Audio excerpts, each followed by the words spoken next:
नाही, साधारणतः कागज कोर टीमच्या बैठकीमध्ये मगही निमंत्रण दिलं होतं, पण परवाच निवडणुकीचा निकाल लागल्यावर शेकडो कार्यकर्ते भेटायला येत होते आणि मी त्यांना विनंती केली की आजच्या ऐवजी मी रात्री येईल आणि मग आपल्याशी चर्चा निश्चितपणे करू.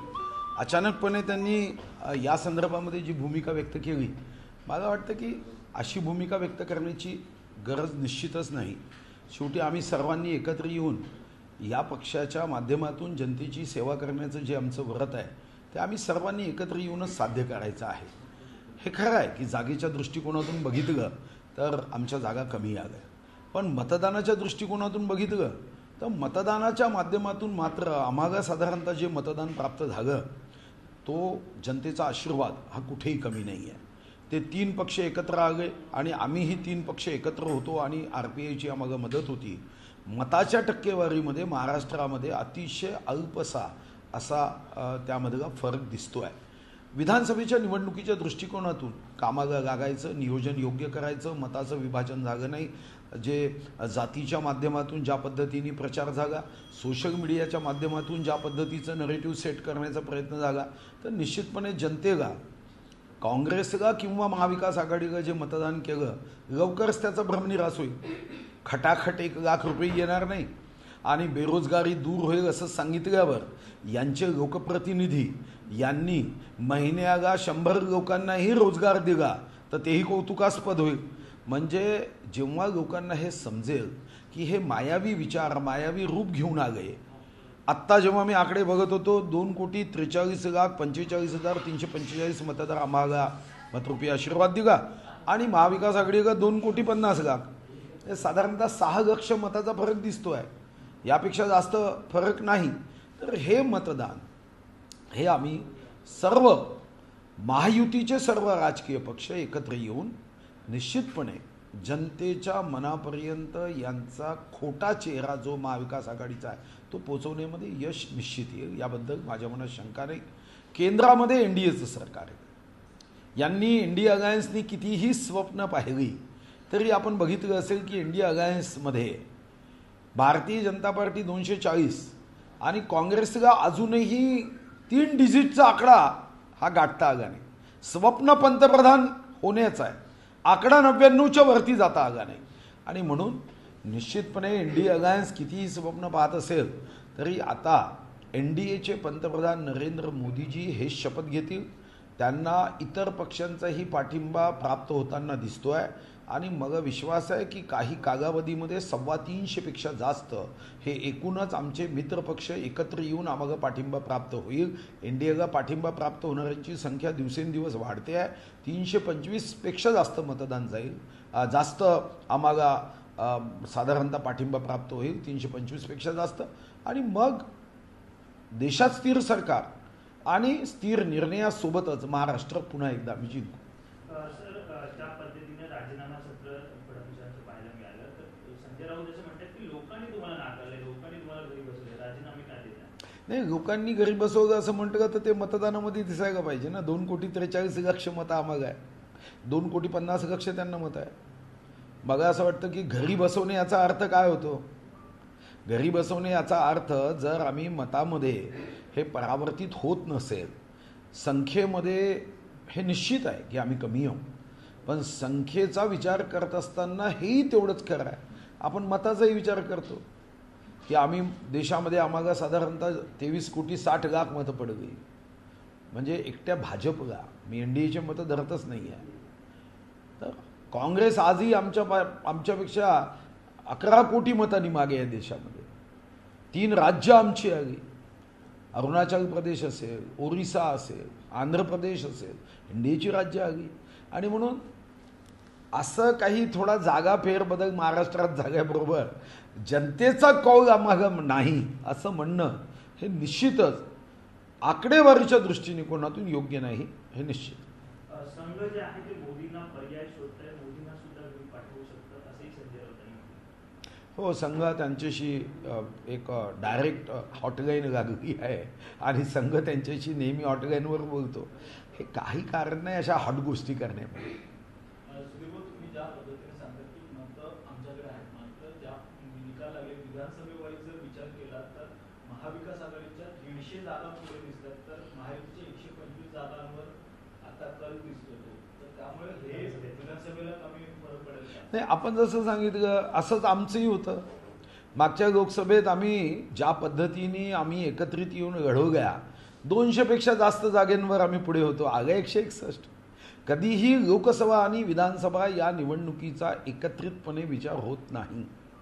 आपण स्वतः बघितलं असेल की मागच्या ओरिसाच्या निवडणुकीत भारतीय जनता पार्टीच्या 11 लोकसभा आणि विधानसभा निहाय विचार केला तर आमचं सरकार हे मागच्या 5 वर्षापूर्वीच यायला हवं होतं.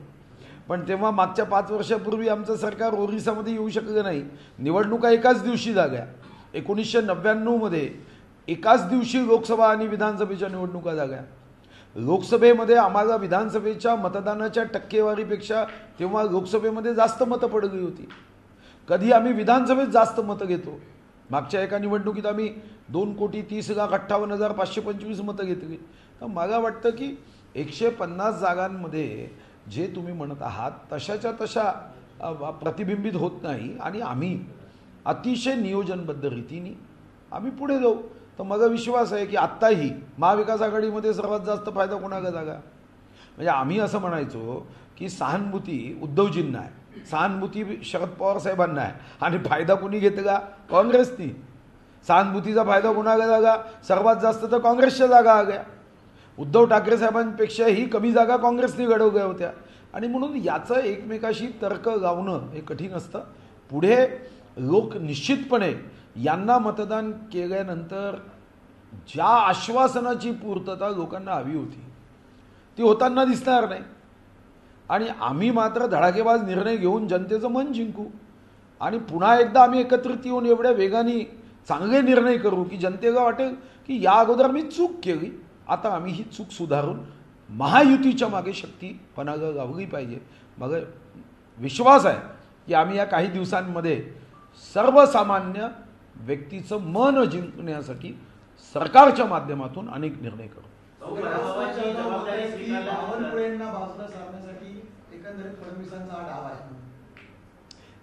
असं कधी असतं का? आणि त्याच्यासाठी फडणवीस साहेबांना असं म्हणण्याची आवश्यकता आहे का? फडणवीस साहेब मोठे नेते आहे, त्याच्यासाठी असं करण्याची आवश्यकता आहे असं तुम्हाला वाटतं का? मला नाही वाटत. त्यांनी आपली भावना व्यक्त केली आणि कधी कधी मनाला असं वाटतं ना, असं एक द्विधा मनस्थितीत नेता व्यक्ती येतो. तर मला वाटतं की त्यांना असं वाटलं की आपण इतकं 28 जागा घेतल्या, 28 जागा घेतल्यानंतर आपल्याला चांगलं यश येईल.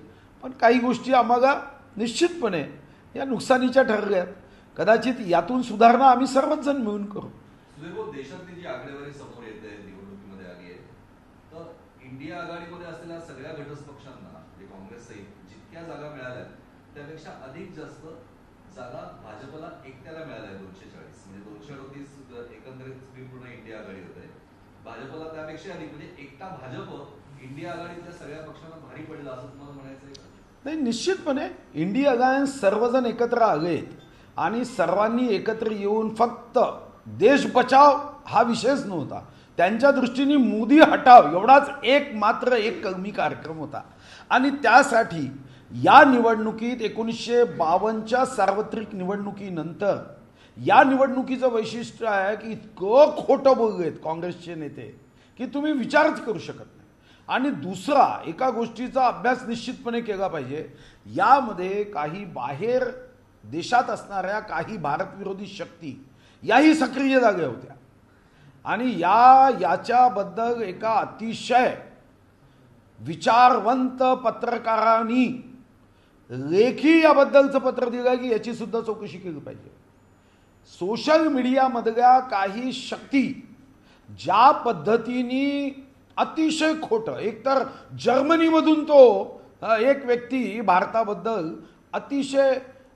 अतिशय घाण विचार पसरवण्याचा प्रयत्न करायचा, मोदीजींबद्दल अतिशय निम्न शब्दाचा जर्मनीमधून प्रचार करायचा. यामध्ये याचाही एक अभ्यास केला पाहिजे. हे ठीक आहे, माझ्याकडे काही कोणता विभाग नाही आहे, पण साधारणतः हात हातात घेतला आणि हात गरम वाटला तर तपासलं पाहिजे थर्मामीटर लावून की ताप आहे की नाही. मला वाटतं की हा जो ताप आपण देशाबाहेरील शक्तीचा पाहिला हाही एकदा तपासण्याची निश्चितपणे आवश्यकता आहे आणि याच्यामध्ये खरं खोटं काय तपासलंच पाहिजे. आणि यामध्ये एकदा सरकारची स्थापना झाल्यानंतर निश्चितपणे विभागाने याची चौकशी केली पाहिजे. कारण एकदा तुम्ही हेही बघितलं असेल, अमित शहा साहेबांचा एक व्हिडिओ, एक डीप फेक तुम्ही बघितला असेल की आरक्षण दिलं जाणार नाही वगैरे, किती मोठा डीप फेक होता अमित शहा साहेबांचा. देशाच्या गृहमंत्र्याच्या विरुद्ध विदेशातून देशातील काही शक्ती एकत्र येऊन असा डीप फेक व्हिडिओ करतात अमित भाईंचा. तुम्ही विचार करू शकता की या विदेशातील दुष्ट शक्ती आणि देशातील काय या तपासावंच लागलं. आरोप करताय, विरोधक मात्र त्यांच्या पराभवाचं कापड स्फोटीकरण करताय. विशाल पाटीलांचा विजय झालेला असताना चंद्रकांत पाटील म्हणतायत आज वेळ तुमची होती, उद्या माझी वेळ येईल. माझ्याच सहकारी मित्रांनी माझे शत्रू म्हणून पराभव केला. दुसरीकडे चंद्रकांत खैरे सुद्धा उद्धव ठाकरेंना भेटल्यानंतर त्यांचं म्हणणं आहे पक्षांतर्गतच मला मदत झाली नाही म्हणून माझा पराभव झाला. नाही ठीक आहे, आता त्या ठिकाणची परिस्थिती काय मग माहीत नाही. या परिस्थितीवर मी अधिकारवाणीने भाष्य करू शकणार नाही.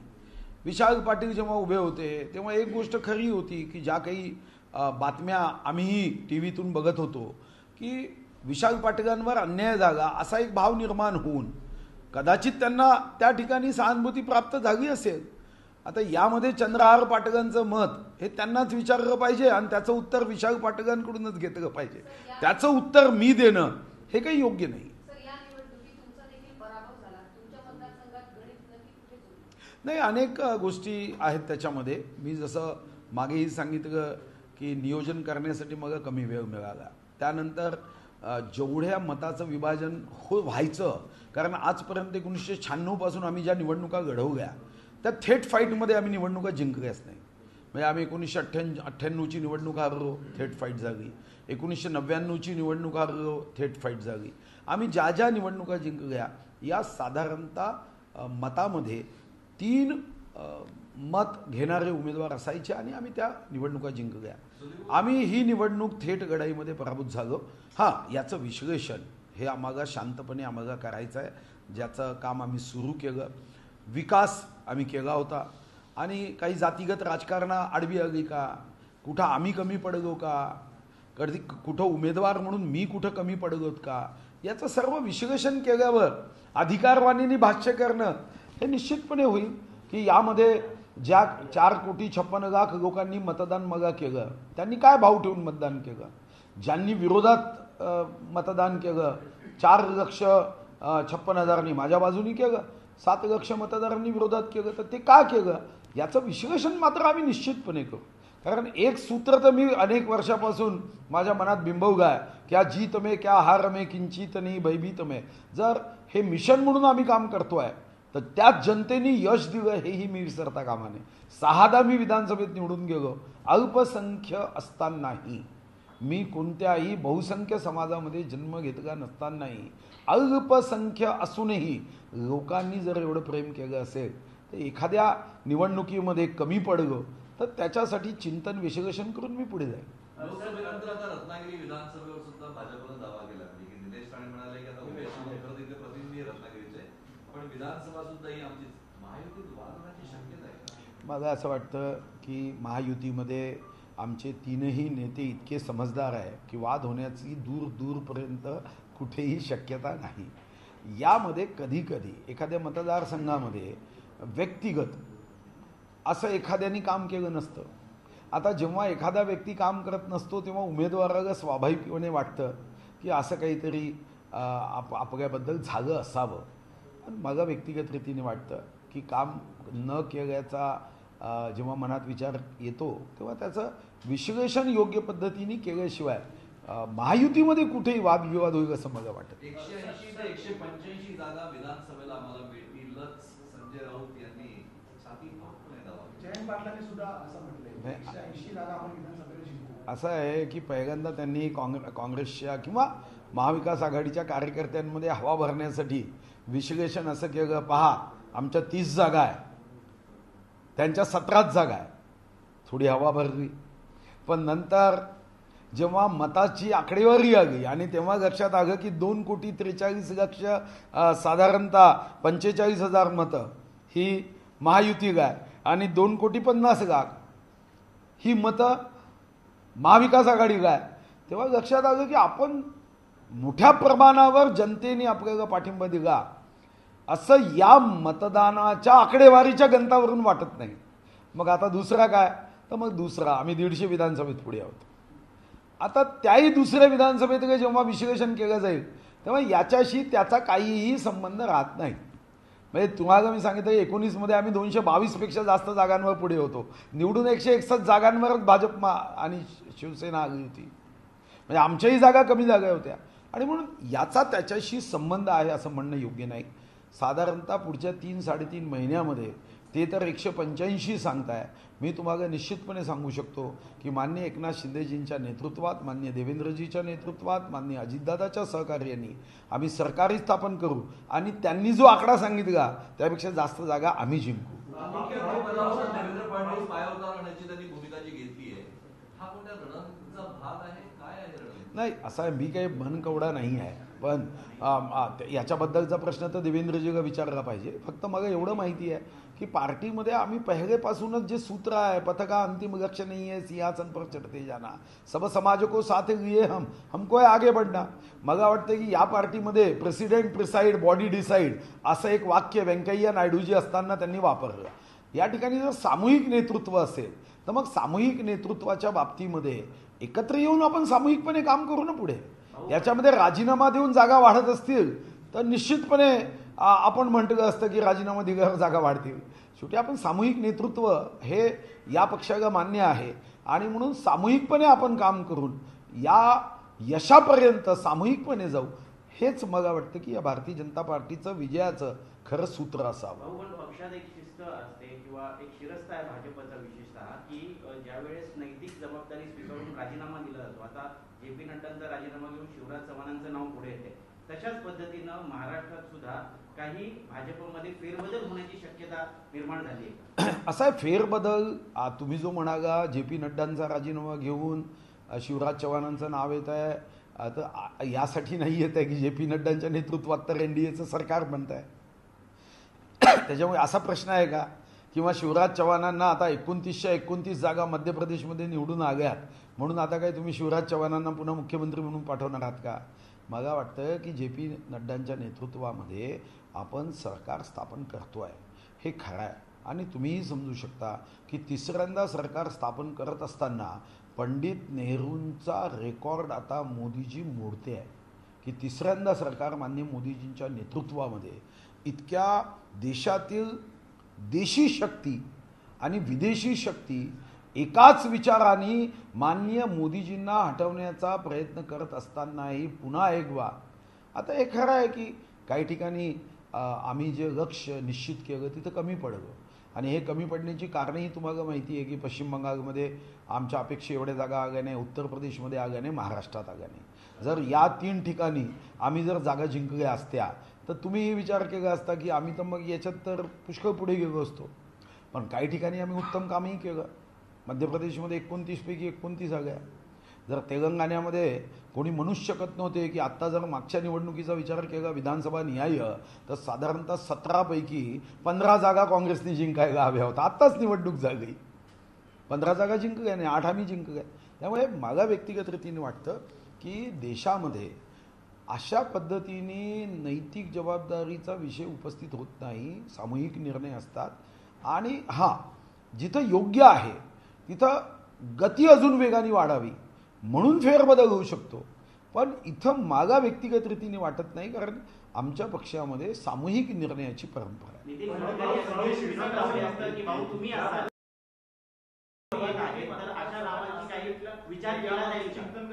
एकाने विचारा, 2 काना आहे. विनोद तावडे यांची नावं चर्चेत आहे. स्वतः तुम्ही आहात. एकनाथ खडसेंनी ट्विट केले की टायगर अभी जिंदा आहे. त्यामुळे ही जी पहिली फळी आहे भाजपच्या राज्यातली, तर यामधून काही नवीन चेहरे समोर आणखी नेतृत्वासाठी येऊ शकतात का? नाही, आम्ही आहोत ना. तर आता तुम्ही विचार करा की आम्ही सोबतच आहो ना. म्हणजे आम्ही नवीन चेहरे आहो म्हणजे काय, म्हणजे आम्ही काही मागे आहोत का? आम्ही बरोबरीने सर्वच जण सोबत मिळून काम करतो. मग हा प्रश्न कुठे, आता याच्यापेक्षा काय पुढे जायचं आहे?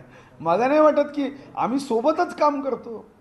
त्याच्यामुळे हा प्रश्न यांच्याऐवजी हा रिकाम्या जागा भरा हा प्रश्न काही आत्ता उपस्थित होईल असं मला वाटत नाही. हां, जबाबदारीचं योग्य पद्धतीने वाटप करावं लागेल हे मात्र निश्चित आहे. जबाबदारीचं आम्ही एकमेकाशी सोबत चर्चा करून वाटप करू. पुन्हा एकदा भरारी घेऊ, काहीही कुठेही अडचण नाही. जनतेचा 2,43,00,000 पेक्षा जास्त मतदारांचा आशीर्वाद आहे.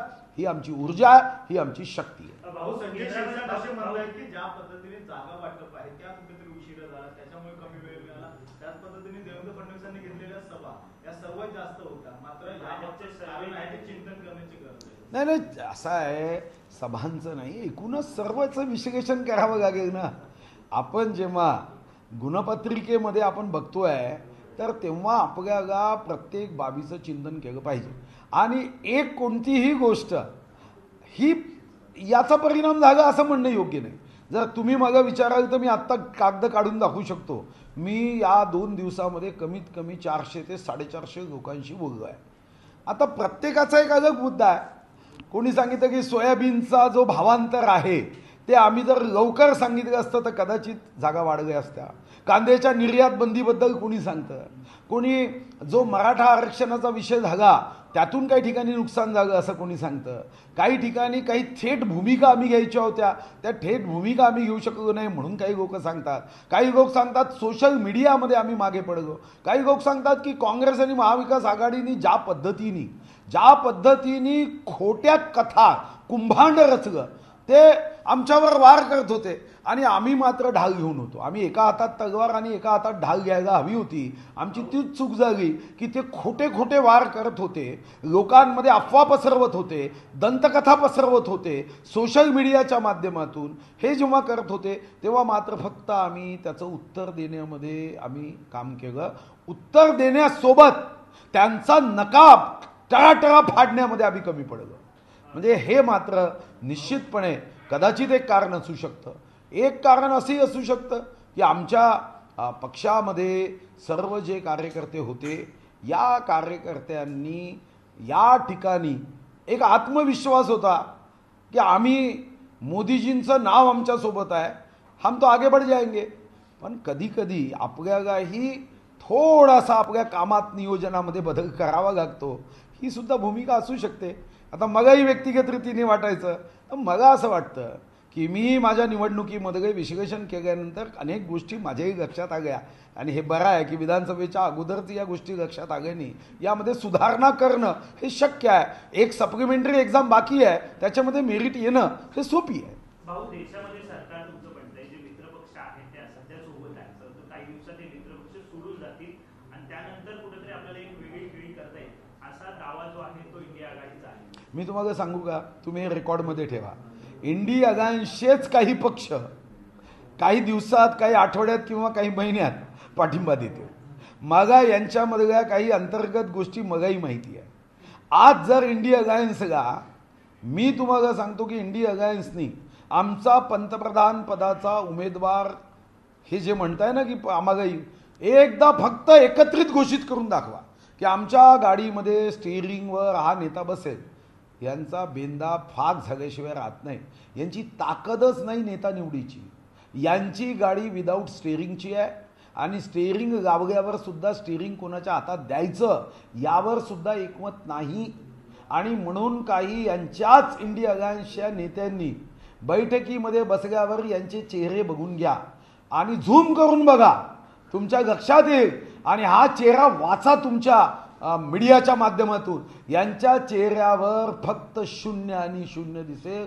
यांच्या चेहऱ्यावर यांना पंतप्रधान पदाचा उमेदवार कधीही शोधता येईल असं वातावरण नाही.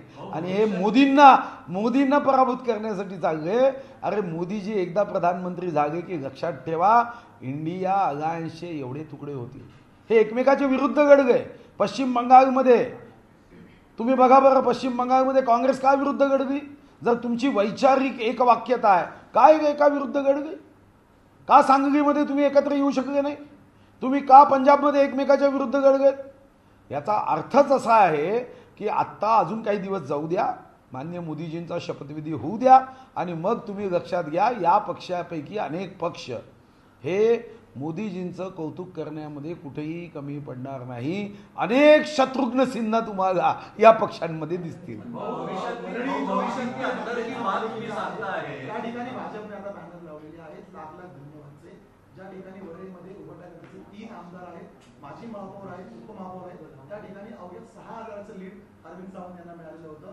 भाजप म्हणते लोकसभेची कसर आम्ही विधानसभेत भरून काढू. नाही, मग हा तर संकल्प असलाच पाहिजे. शेवटी तुमच्या मनामध्ये आत्मविश्वास नसेल तर आपण छत्रपती शिवाजी महाराजांचे शिवभक्त आहोत. संख्या किती, युद्ध सामुग्री किती यावर युद्ध जिंकल्याच जात नव्हते. आत्मिक शक्ती किती आहे, आत्मविश्वास किती आहे. आता मी पराभूत झालो तरी माझा आत्मविश्वास जागा. आत्मविश्वास जागा असल्याशिवाय पुढे कसं जाता येईल. हो, एखाद्या ठिकाणी आपण एक पाय मागे येतो, पण एक पाय मागे आलो म्हणून आपला विचार थकत नाही, विचार थांबत नाही आणि आपला विचार हा पराभूत होत नाही, हे मात्र नक्की आहे. आपला विचार राष्ट्रभक्तीचा, आपला विचार देशभक्तीचा आहे. आपली लढाई परिवारवादाविरुद्ध आहे. आपली लढाई जर परिवारवादाविरुद्ध असेल तर ठीक आहे, काही ठिकाणी आम्ही मागे पडलो. पुन्हा एकदा शक्तीने कामाला लागू आणि ज्या महाविकास आघाडीनी नोकऱ्या देऊ, रोजगार देऊ, खटाखट 1,00,000 रुपये देऊ, महागाई कमी करू, हे आश्वासन आता लोक बघतील ना की या आश्वासनाला पाहून आपण मतदान दिलं. आता उत्तर प्रदेशमध्ये तर काँग्रेस कार्यालयाच्या बाहेर लोक जमा लागले सर्टिफिकेट घेऊन, द्या खटाखट 1,00,000 रुपये. आणि आता खटाखट 1,00,000 रुपये नाही दिले तर खटाखट यांची 1,00,000 मतं कमी पडते.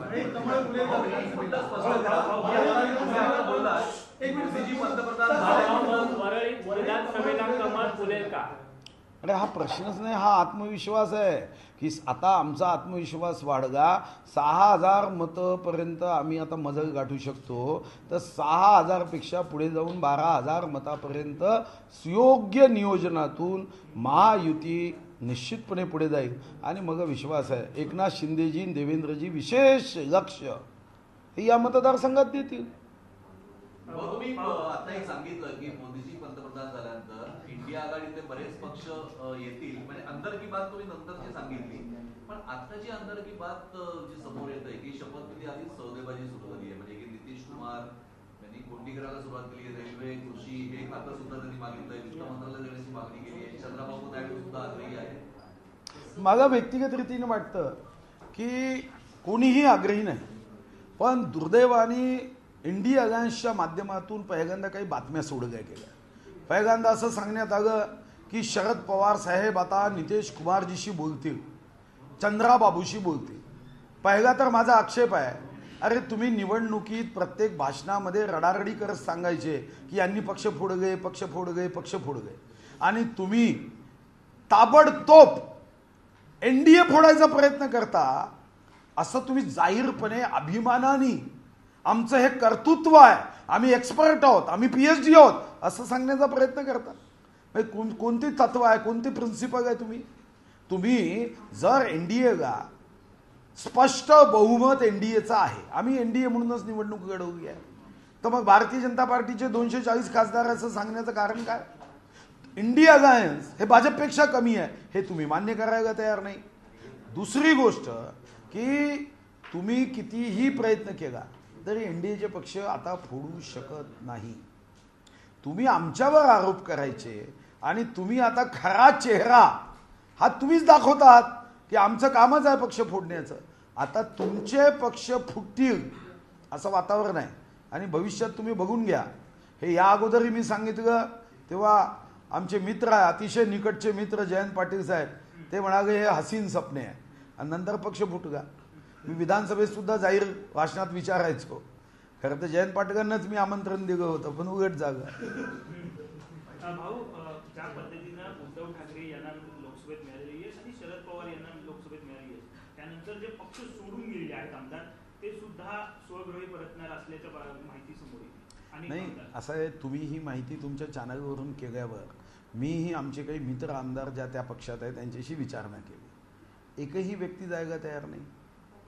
म्हणजे असं जर असतं स्वगृही परतणार, हो इतकं चांगलं आहे, मग स्वगृही परतणार तुम्ही पत्रकार परिषद घ्या, त्या आमदारांना बोलवा ना. कारण इथं आत्ता कायद्याचं कोणतंच बंधन नाही आहे, पक्ष काही बाहेर गेला नाही आहे, तुम्हाला स्वगृही परतण्यासाठी काहीही अडचण नाही. पण हे सर्व दंतकथा आहे. या भूमिका मांडून संशयाचं वातावरण निर्माण करण्यासाठी स्वगृही परतणार. आता जर तुम्ही मागचे रेकॉर्ड तुमच्यापैकी कोणी विश्लेषण करणार असेल तर कितीदा सांगितलं भाजप फुटणार, भाजप फुटणार, भाजप फुटणार. भाजप सोडा हो, भाजपचा आमदाराचा पीए नाही फोडू शकत तुम्ही, भाजप काय फोडता.